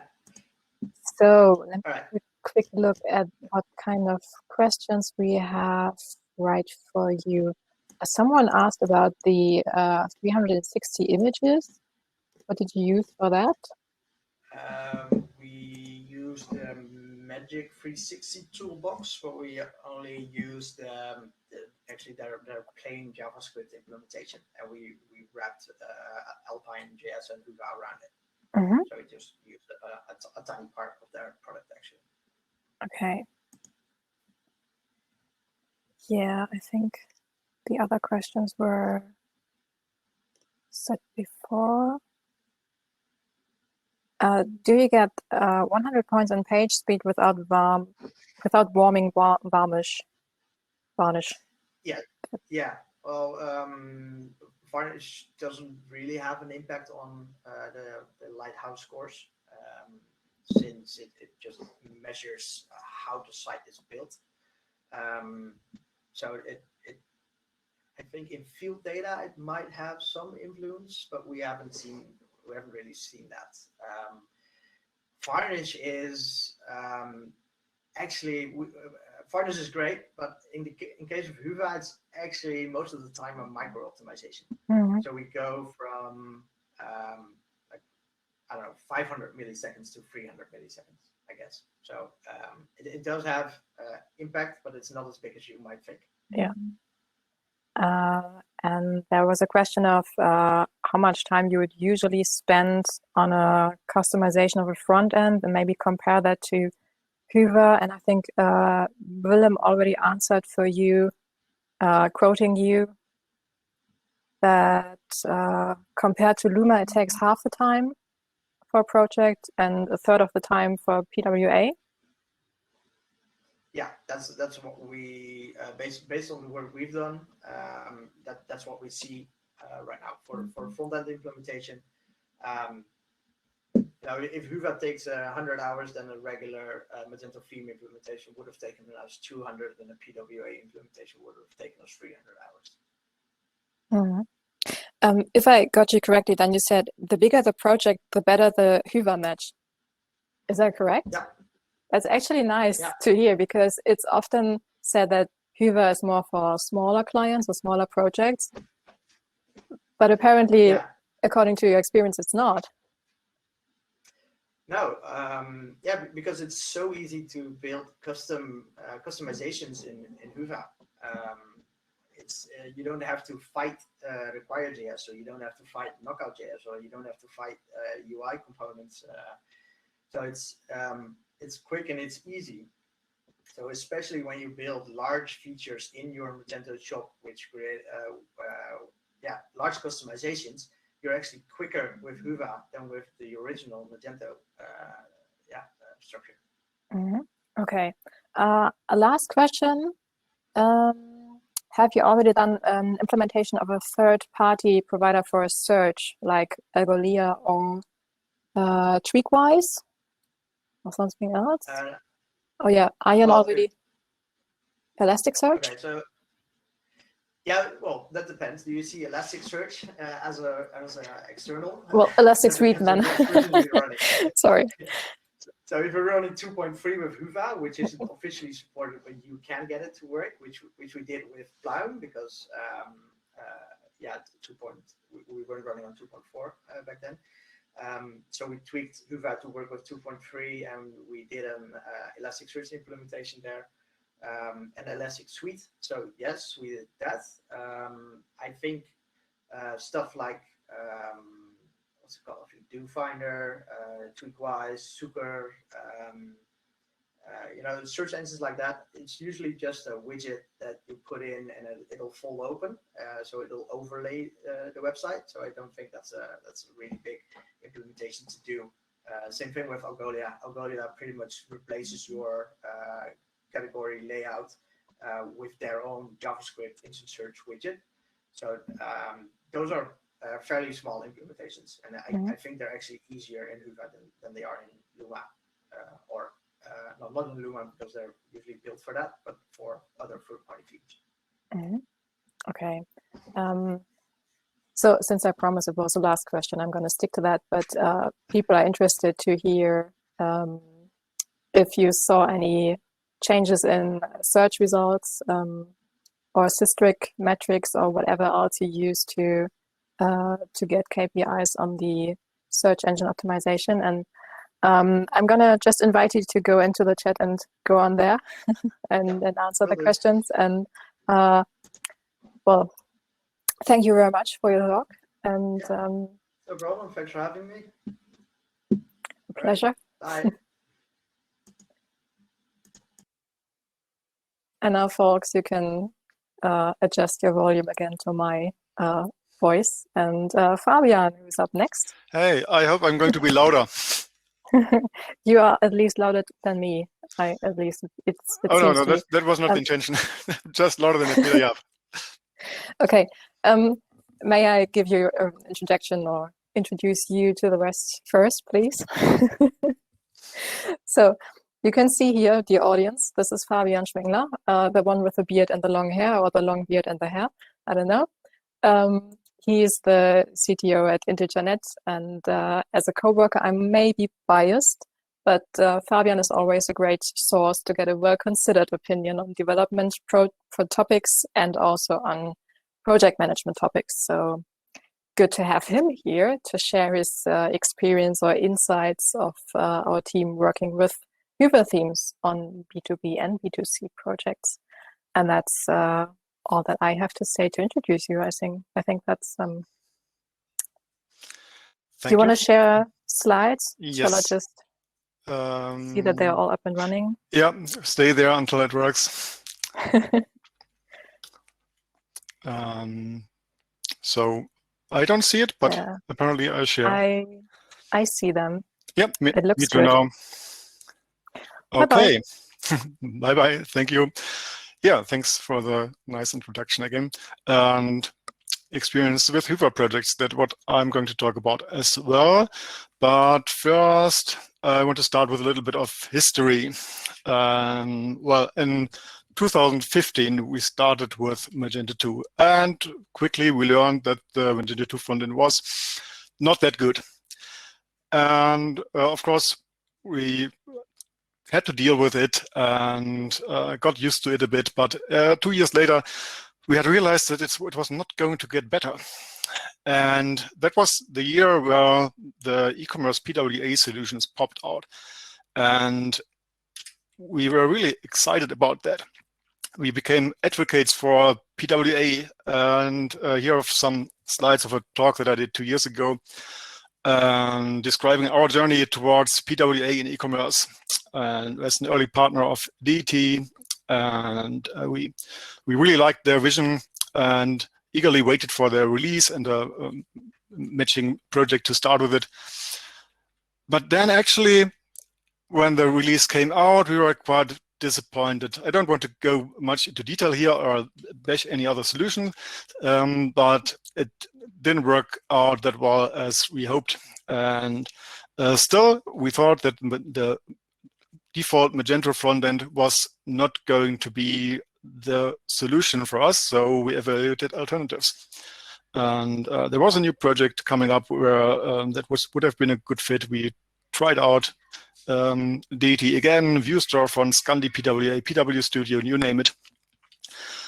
So we were still on the PWA hype train. The classic frontend was dead, right? Magento even didn't want to develop it anymore and went full in with PWA Studio. Well, let's fast forward to mid-2020. At that time, we were quite far into 2 Vue Storefront projects, which was the solution of our choice at the time. But it was not going well. There was unexpected problems all the time. The developers were frustrated. The project managers were frustrated as well because they just couldn't plan. It was not predictable when something, when something was ready to be launched. And much time was spent with debugging. So, well, we were sad again, and the hype train had stopped. But then Willem came up with this nice side project that you all might have heard about already, with a web shop for his wife and a little front end where everything was cut down. It didn't have a name back then yet.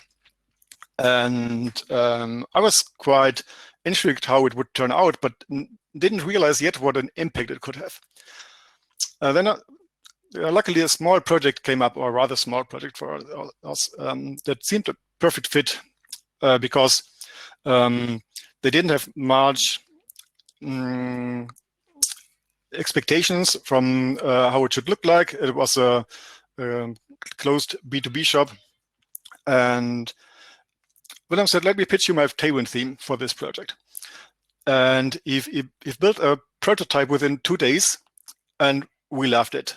And the developers laughed when they saw how you could work with it. Actually, there was a quote, hey, leave me something to do, will you? Because after 2 days, it already looked quite finished. The customer loved that too, of course, and Willem loved that, and it was a great love story. I can tell you a bit about that project. Yeah, as I said, it's a closed B2B shop, so there's no URL that you can look at. What was interesting there is that we had a complete customized checkout with React.js, and the cart was integrated with the checkout, so it was all on one page, which was based on was an adaptation of a React checkout that we'd built for another project, and was actually like the start of the Hyvä checkout. And another thing were customer-based customer prices that are fetched with GraphQL. So here we already see that Hyvä and GraphQL is a good fit. And it was really finished fast. So for the whole theme, it was less than 100 hours development. And on top of that, about 150 hours for the custom card and checkout, which, yeah, because the Hyvä checkout didn't exist yet, it had to be built. And suddenly we were hyped again about frontend, but in a different way. You might know this guy if you're German. After this successful test balloon, there happened to be a crisis meeting in one of the Vue Storefront projects. And, well, because of all the aforementioned issues, and the question came up, why don't we rebuild it with Willem's frontend? It's so easy to use, so fast to get results. And the response of a front-end developer was, okay, when can we start?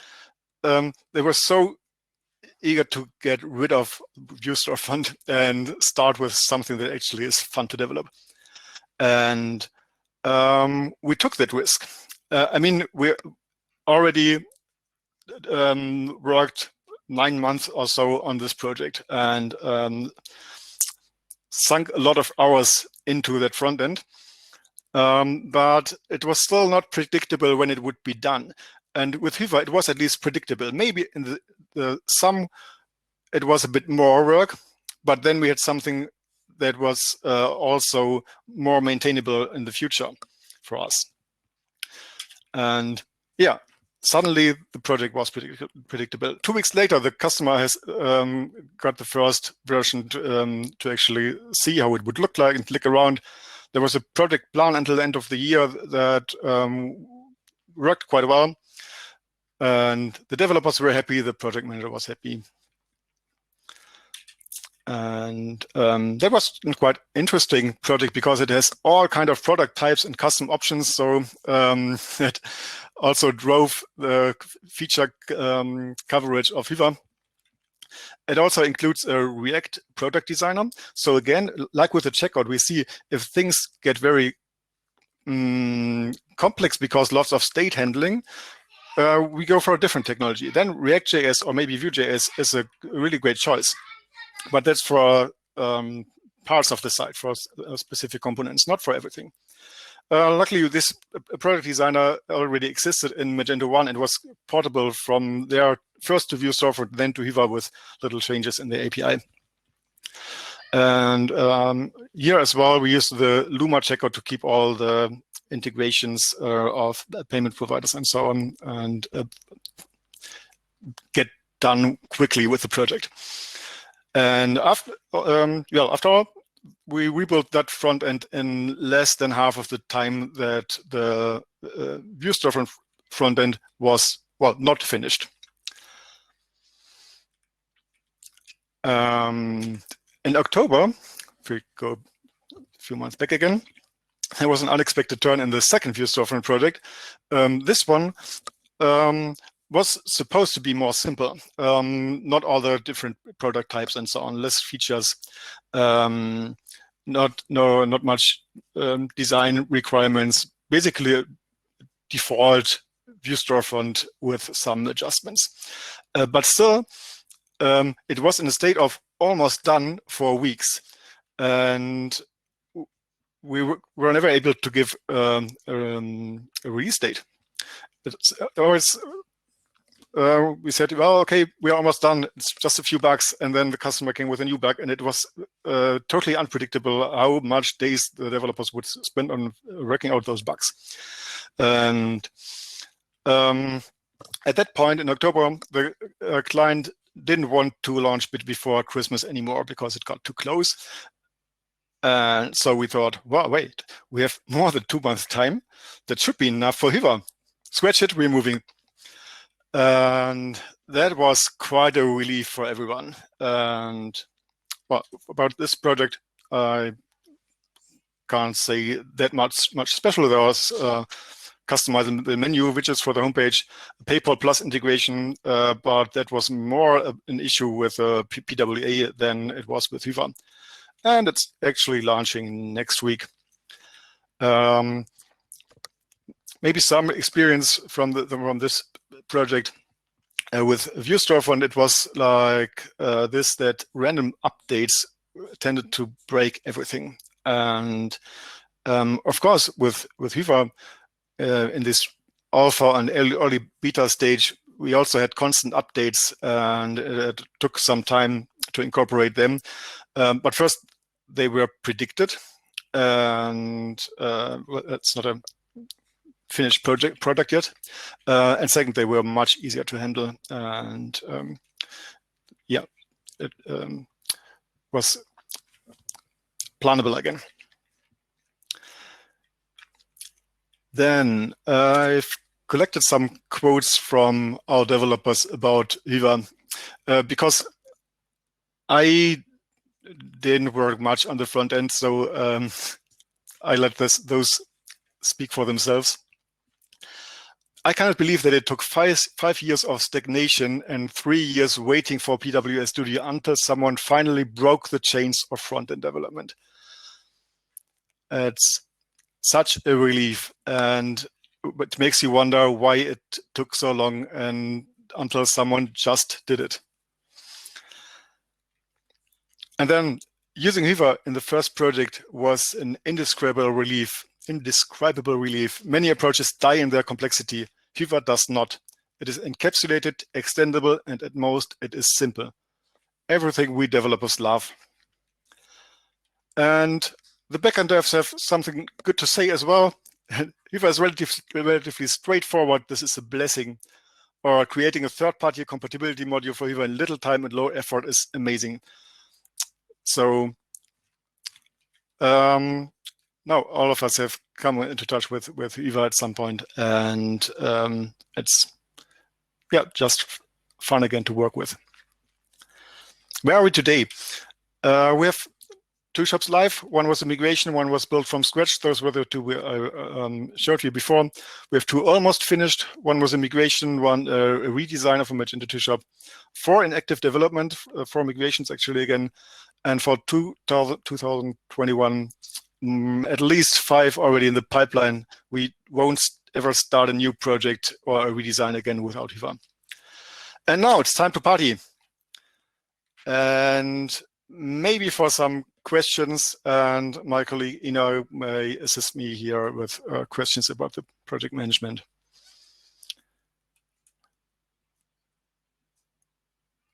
Thank you.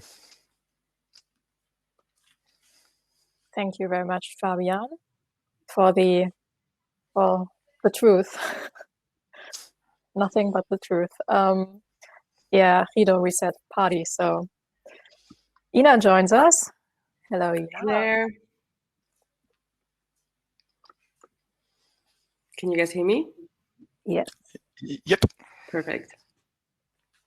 I was that project manager with hearts as eyes. Yeah, and you were the one busy with the chat the last couple of hours. Yeah. Yes, now I keep you off the chat. Nobody's watching the chat. They are going crazy. I think I just look into the questions we had here. Probably should go for the latest. Oh yeah, some of those are more for Willem with the plans for Hiva in general. So maybe Willem, if you want to join us, you could already come up. And there he is, summoned. Yeah, the gang's here. Fabian, if you leave the screen share, you could have all our faces a bit bigger, nicer. Okay. Yeah, the hype is on. The hype train is on again.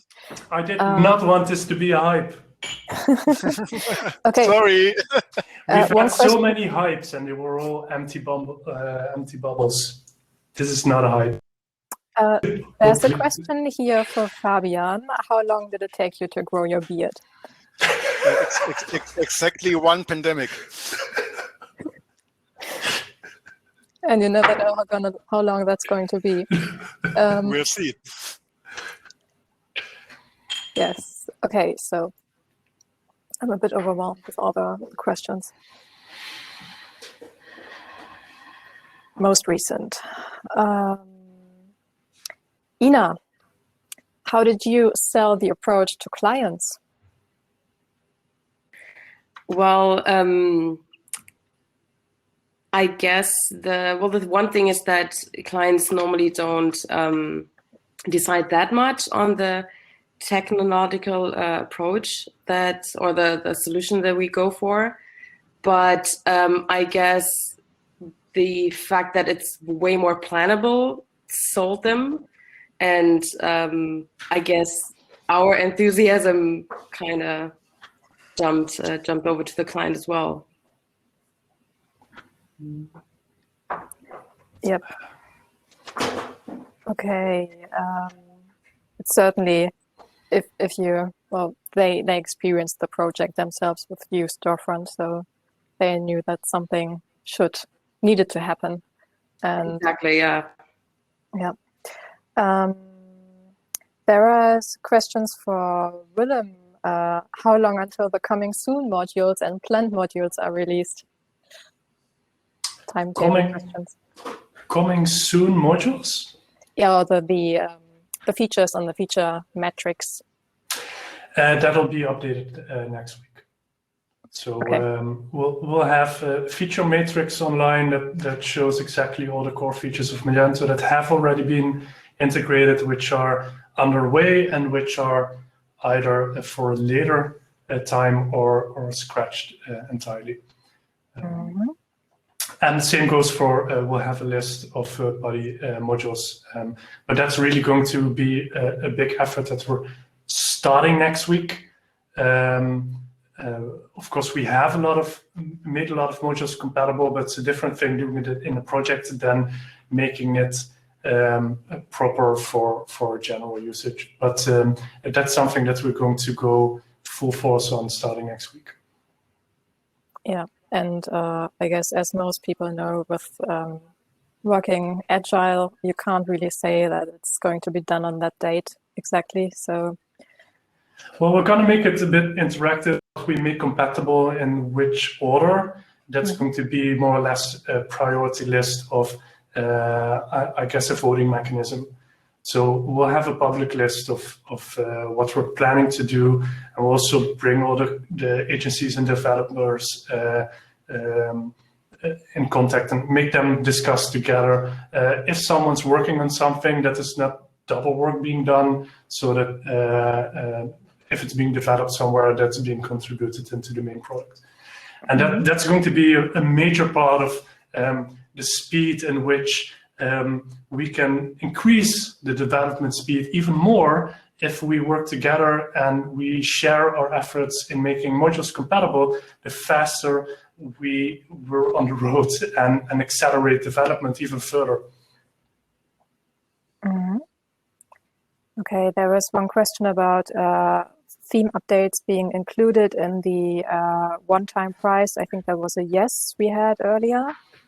Yeah, so if that didn't sink in or didn't land, we're not doing subscriptions anymore, which was a surprise to anyone except my wife today. So that was a little surprise. We have a one-time fee, and you'll have updates until the end of it.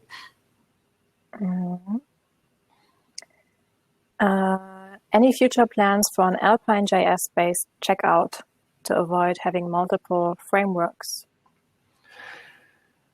Well, I have to see how much sense that makes. Currently, we got very far developing things with Alpine.js without implementing a shared state on the page, which you really need for something as complex as a checkout.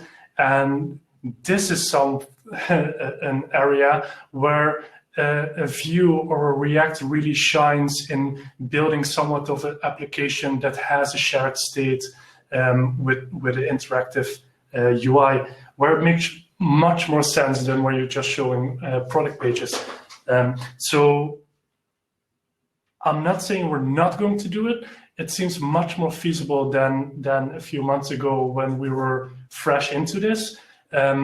I think it can be done, but it's not something we're going to do really short term. Unless we gather the people who get enthusiastic about this and we pick it up together. Right now we have, there's so many options in checkouts. There's a Vue checkout. I believe it's from Snowdog. Am I right? Looking at Fabian. We use it on a few products. Yeah, maybe Andreas can answer this in the chat. Okay, there's a Vue checkout that you could use. We have the React checkout, and there's many other. That's one of the plus sides of part of the market moving to PWA. That there's a lot of checkout mechanisms being built that are headless that fully work with the Magento that we currently have. Regarding this question, there was someone asking Cedric if the Hyvä checkout would be the best way to start as a custom checkout. If you feel comfortable working in a JavaScript-based application, I guess we've built it quite straightforward and try to make it also not too complex. And it's a bit of a building kit. We're building the components that you can use to build your checkout. and you'll be able to move the components around to multiple steps and extend it quite easily. But you'll need to have some experience with React, or at least be willing to learn some React.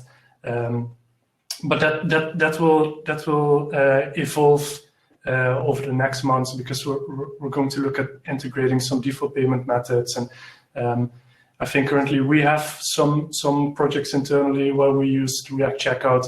Algentos is using it on a few products, and well, this will take off. It's also one of the plus sides that we made it open source, so that it doesn't work only with Hyvä. You could use it on a Luma side, you could use it on a PWA side, because it's completely headless, the checkout that we made. So it's for the broader audience, and let's make it great together. Regarding third-party extensions, maybe Ina and Fabian can chime in there as well. How many did we migrate, and how does it go on? How do you deal with the migration of third-party extensions, or how to make them compatible? It's such a small problem that I can't even say how many, because it's mostly taking the templates and using Tailwind CSS to style them again. And if there's JavaScript, well, okay, rewrite the logic in Alpine.js, which has turned out to be relatively simple. The worst case was a PayPal button. Willem, you can maybe tell about your experience. It's always about PayPal. Still, I've seen that 3-hour live coding session, and in the end, I think it worked. So, most of the extensions are far less trouble. I think from a project management perspective, it's also a risk or additional work that is easy to calculate, and you can easily communicate that to the client. It's just something that you can expect to be, I don't want to say even an issue, it's just a bit more work. And the customer that's gone live with the Hyvä shop, or the Hyvä themed shop, they didn't have really that many extensions, so there wasn't an issue. We're working on a new shop now that has some more, so it's going to be interesting, but I think open communication always helps, and what I've heard so far, it's not that big of an issue. Okay, looking at the time, Willem, would you be willing to wrap things up? Okay, ciao. And do you have any slides to share? No. Okay, then I'll just leave you here. I'll come back when you're done. It's my party on my own. Yep. All right. Maybe I'll dance. Yeah, I just want to thank everyone who's been with me on this journey, who's helped me and supported me. I'm so happy with the enthusiasm and the way that this has been unfolding under my own eyes, and I'm really happy we can start sharing it with all of you. So next Monday, we're gonna onboard the first people that pre-ordered, and as soon as we're done with that, we'll move on with the people that will be open for direct orders coming in starting today, and it's going to be really exciting. There's going to be so many shops popping up in the near future, and with every project that I see that's either still in process or about to be finished, I'm just so excited to see what people actually build with it. And it's an amazing feeling to have put together some tools and made a foundation that enables you to build the sites that you want to build with the speed, with the ease, and with the pleasure and with a great end result. And let's dig into that and go for it together. So I'm really looking forward to making this community even bigger. I really feel that we're having a resurgence of this Magento community feeling, and I'm so excited about where the rest of this year is going to take us. And I thank you for being part of this, for listening, and for your enthusiasm. And I really want to thank Intergenet, who has supported me beyond what I could have expected. I think this is a really special thing we've lived through together. I want to thank Algentos, who's also been such a great partner, and well, the 50+ agencies and the hundreds of people already involved. It's overwhelming, and I'll leave you with that, and I'll thank you, everyone, and let's make great things together. We have a bright future ahead, and it's refreshing and exciting. Thanks all. So please, Sonia, come back. Yeah. Genius here. Such a strange body on your own. See, I just made a GIF of my Magento socks dancing. So going to share this. Have to try out if Hopin supports GIFs, because it doesn't in the screen shares. Yes, it's been a pleasure so far, and it's not over yet. This event is open till late, or whatever that is in your time zone. You can either, well, probably we encourage people to move away from here, because this is the recorded session and you don't want to be recorded when you're partying. So please, folks, move over to the tab Sessions and select the session you would like to engage in, create your own, go to the networking tab. Maybe you're lucky and end up with Willem in a one-on-one video chat. That would be like the biggest prize of the evening. Bigger than a subscription? I think we could have pulled that off, like have a raffle here and hand out a subscription for someone. Well, we still have some things to do, and lots of questions that haven't really been answered yet. So maybe, Willem, we might, we have to reach through them. Some of them have already been answered. And they're interesting stuff, and some we might still have to contact our speakers again, because there are some specific questions to Peter Jaap, for example. Yes. So do we pull people back in? To where? You mean the specific questions to Peter Jaap, for example? Wouldn't this be the best channel? I guess I would follow up with him afterwards. Okay. We still want to have a written down format anyway of it, I guess. Yeah, people are already encouraging others to join the Dutch session. If you know Dutch or want to learn Dutch, nicht so viel als diese overherrliche Stroopwafels. Remember that Mage Unconference Netherlands? That was an lifetime ago. And yeah, if I open another tab, I might just be kicked from here. I just risk it anyway. Okay. So let's wrap it up, and we see people in other rooms, and well, that's the final word. Thank you all, and thanks for organizing, Sonia. This has been a really nice event. Thanks for letting me host this. It has been thrilling. Yeah. Cool. Okay, so see you soon. bye, and see you in the other channels.